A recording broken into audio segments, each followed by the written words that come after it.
Welcome back to GameSpot's coverage of E3 2019. I'm Michael. It's Timur again, and we got the double fine here. We got a double header from Double Fine. That's what I wanted to say, because we just had Tim Schafer, but now we got Lee Petty, who's making RAD. Now, RAD is a very different thing from Double Fine's repertoire. It's a top-down, roguelike action game. So could you kind of lay out the impetus for going in this direction? Yeah, I think, even though we're probably best known for like Psychonauts and Brutal Legend, we've made so many games over the time, and I think, we like to explore kind of different spaces. And one of the things that happens when you develop a lot of linear games is that you can kind of play them once, people get sick of the puzzles when you're developing them. And we're like, well, what if we made something that you could play over and over and over again? And I love the roguelike genre.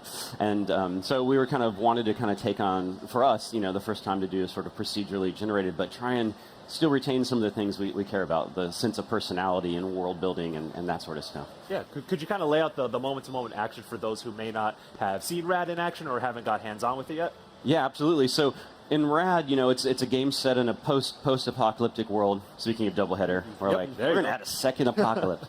But the core mechanic and the idea is that you play this teenager who's been remade by the town elder to absorb the RADs from the world, the toxins, and instead of them sort of defeating your character, you randomly mutate, right? So as a player plays, you'll see the RAD meter, the top fills up, and when it fills up, they mutate, and we always visualize that mutation on the player, and we're sort of challenging the player to adapt their play style to whatever they're given.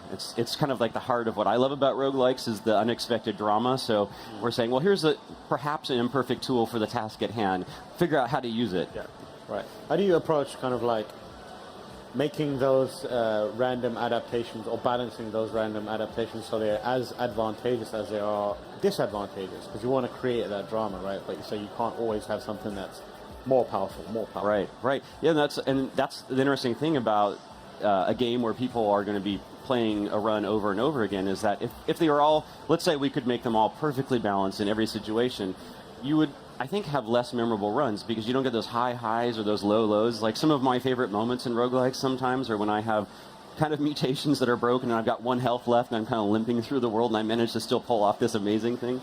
The way we approached it is we wanted to make sure that each of the mutations kind of maybe filled a certain play style archetype, or genre. So we might have some that are direct damage that are very easy to use. We might have some that are more crowd control that are kind of harder for people to learn to use. But once they all have their way of being used more effectively than the others. And they have this really obvious use, but they also have hidden uses that we don't tell the player. And so the more you play, the more you kind of figure out what some of those hidden benefits are of the mutations as well. So you're talking about mutations. When I got hands-on with it, I got to experience some of that stuff, and it really changes the moment-to-moment action. But, I mean, roguelikes and kind of isometric action games are sort of an impacted genre. So how do you navigate a space that's so crowded at this point? Yeah, that's a good point. I think the way we approached it was a couple of things. So one was, I knew that we still like some of the stuff that we really like to do at Double Fine, and some of my favorite things to do are kind of create this world that is absurd on some level, but still somehow a little bit believable. So I know that we didn't want to, when we started the project, we didn't want to make just a room-to-room roguelike. There's a lot of those out there, and they're fun, but you don't really have much of a sense of the world. You feel like you're just shut into these little small corridors the whole time. So our first prototype involved trying to create this more open-aired environment as the kind of main playing stage for our game. And so I think that gives it a very different feel. But we also did want to have those choke points where you go in interior. So we kind of have both of those working together. We have an interior procedural system and an exterior.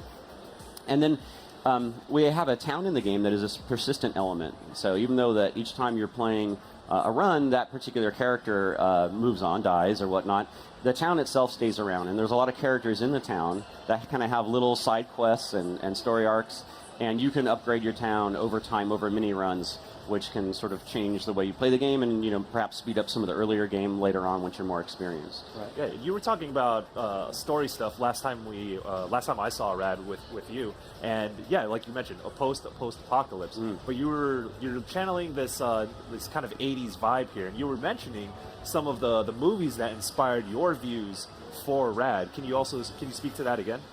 Yeah, absolutely. So I think, I'm a child of the 80s, and, I was inspired. I remember all that nuclear angst. It's hard to say that inspires you, but, it does. It motivates you to sort of think about things. And I think at the time, Hollywood and comics and other things sort of took a lot of the angst and kind of created this weird, almost alternate fantasy role-playing game genre, that is the apocalypse. And I didn't want to make another post-apocalyptic game where it was like a very desaturated experience that was completely hopeless, that just had humans killing other humans for, a pair of shoes or a can of gas. Like, that's fine. Other people have done that. So I think what we wanted to make was, it was more about exploring this surreal, colorful world. And when we layered the two apocalypses together, one of the reasons we did that was to give us more for the player to dig through, this kind of sedimentary layer of civilizations that were there. So the first apocalypse is inspired by the 80s nuclear angst, and that's where a lot of the visual style keys off some of those early, 80s graphic design and comics and graphic novels, and we kind of started there. But the second apocalypse lets us add, that's a separate civilization known as the Minders, and they came along hundreds of years later and kind of suddenly vanished. But they put all these, you can see on the screen now, we have this underground that was a Minder structure, and they built all these machines and teleportation things, so they kind of bring this strange science fiction layer that, as you progress through the game, it goes from maybe what you'd expect, a kind of deserty looking thing with rundown cars and old buildings, to something more surreal and unexpected. Right. When we were talking earlier, too, you were saying that the main character is sort of this, is a teenager, youth. It's represented through the player, and then whenever you go back to that hub town and how the story progresses, you have like older folk who are kind of have a different perspective on the world and the post-apocalypse. So I think that's one of the more interesting aspects that I got out of it, is that you're trying to, at least what I got out of it is that you're trying to more or less make a statement for like youthful energy, youthful rebellion.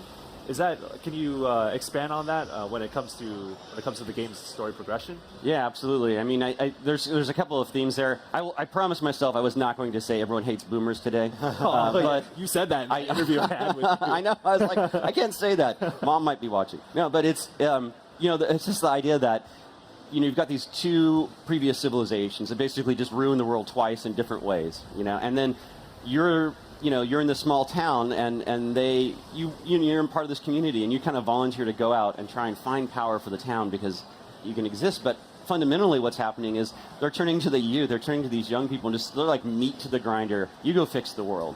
And I kind of feel like that resonates a lot with people right now. And that connects to us visually and mechanically, also through our sort of transformation, which is like as a player character moves through the world, they leave behind a grass trail, and they can and they're basically, there's a mechanic function for that. It lets you know where you've been, speeds up reach reversal, but thematically, you're sort of healing the world a bit. You're kind of transforming it into a better place while you're sort of sacrificing your own humanity. The player character becomes something less than human the longer they play. And if you go back to town and talk to people, they acknowledge that you're like helping them, but their dialogue and responses change based on your appearance. Right. That's funneled through the mutation system, right? That's right. Yeah. So that's my next question was going to be like, how do you balance that kind of desire to tell that story, even if it is kind of heavy with some of the core tenets of what Double Fine is known for, which is like almost a light-hearted, humorous quality to your characters and storytelling. How do you put that into a game like this? One that isn't a genre that doesn't have a big focus on storytelling. It lets kind of like ambience and a few lines here and there create the kind of outline of a story and lets the player fill it in. Yeah. And two, while also tackling those kind of heavy but almost under the surface themes. How do you make that still feel distinctly Double Fine? Yeah, I mean the way we think about the games is personality is a term I like to use. So it's not that they all have to be knee slapping hilarious or anything, but and I think we always look for those moments of personality. And in the case of RAD, we did a couple things that we play with there. So we've got this narrator that kind of announces things as you're playing the game, and this is ostensibly the voice of the elder from town. And we play a lot with the idea that people in the world have imperfect knowledge of the civilizations that came before them. So the elder is sort of a scholar of the 80s, which they call the ancients. But he gets all of the information wrong. Of course, a lot of the jokes as a person are just wrong. And as you're moving through the world, he's you'll hear his voice as you do various things like pick up meat or currency or pull off mutation combos and things like that. And sometimes he's saying these very kind of ridiculous terms that, are maybe inspired by 80s music and movies and themes. And it's because, he believes those are words of power and evoking them aloud brings you good fortune. But he gets it completely wrong, And we have like lore that you can find through the world, this sort of voice lore of the Elder, kind of telling the backstory of these civilizations. And it gets a little more revealing the more you go on, but it kind of starts off in a very funny, like, this guy clearly did not understand the 80s culture or what, what that would have been or what nuclear Armageddon was.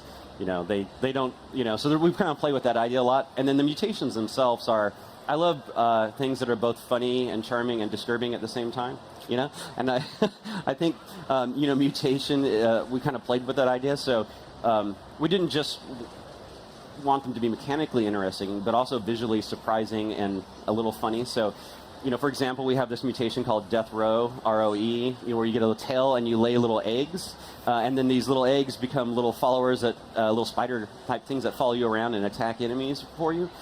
But when we did this prototype of it, and it was fun, but it was kind of missing something, and then we were like, well, what if we made it so that whenever you birthed a spider, it would have your head, like whatever player character. And we did that, and people were like, that's super disturbing. I'm like, yes, that's exactly what we wanted. It's funny, too, because what also happens is if your head changes because of mutations change, we keep changing it on your little spider babies as well. So it just becomes this funny thing to see what weird combos. And it's just there for thematic and cosmetic interest. Mechanically, they're still kind of doing the same thing. But You were talking about the combination of something that's disturbing but also comedic. And I think, if I recall correctly, before RAD, you did Headlander, right? So what kind of lessons have you learned from Headlander, and how are they kind of channeling into RAD now that you were in charge of that project, and you're in charge of RAD as well? So what has changed for you since then?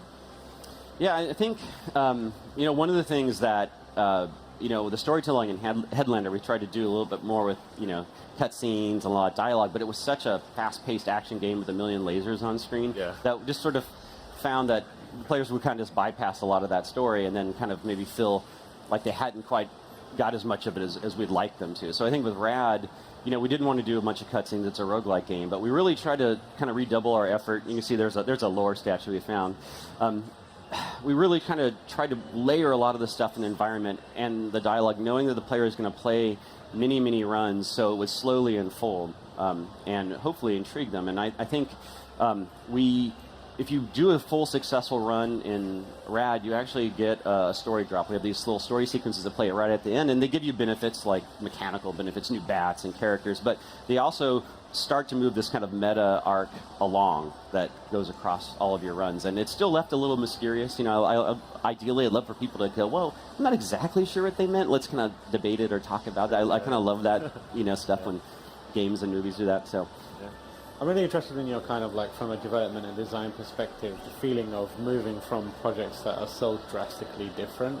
I get the feeling like, is there a sense of like whiplash going from a game, like one game idea to the other, and having, because a lot of developers obviously they work on games and they iterate and they use the learnings of previous games to make a version of that game that's better. But you guys are like an idea factory. You go from one thing to another thing that's drastically different, and from the outsider's perspective, it can almost seem like, oh, you guys are having to start over as developers each time. What's it like to do that? What are the challenges to do that, and is it fulfilling when you do that? Yeah, it's interesting because it's both really inspiring and challenging to do that, and also it can be frustrating, because you do have to kind of approach a lot of, we go, well, we can't use the same camera system as Headlander, right? That was a side scroller. Yeah. So we're like, well, okay, we're making a new camera each time.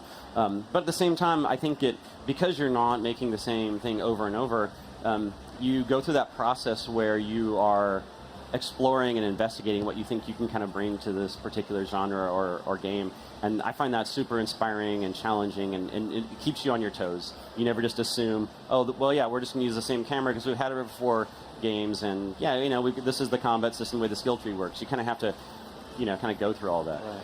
What other games are kind of were you playing when you were kind of thinking of this game and developing it? Are there any key inspiration points? Obviously, the genre is replete with new games and that are similar or have a spin on the roguelike genre. So what were you looking at and being like, oh, this is cool, we should try something like this?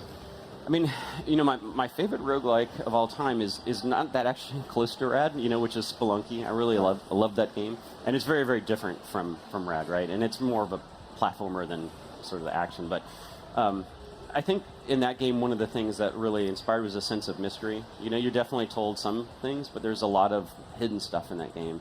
And that's something that we've tried to incorporate in RAD. So even if you get a mutation, like I mentioned earlier, we tell you the basic way it works. And then there are sort of hidden uses of it. And then we also have combos. So, your character can have multiple mutations at once, and there's additional hidden abilities on some of them when you do button combos and stuff. And so I think games like that, and to some extent Binding of Isaac was also an inspiration. A lot of the earlier roguelikes that I really loved, both of those have a lot of mystery and discovery, and that's something we traditionally haven't done as much of Double Fine. We tend to push the story and characterization forward. Right.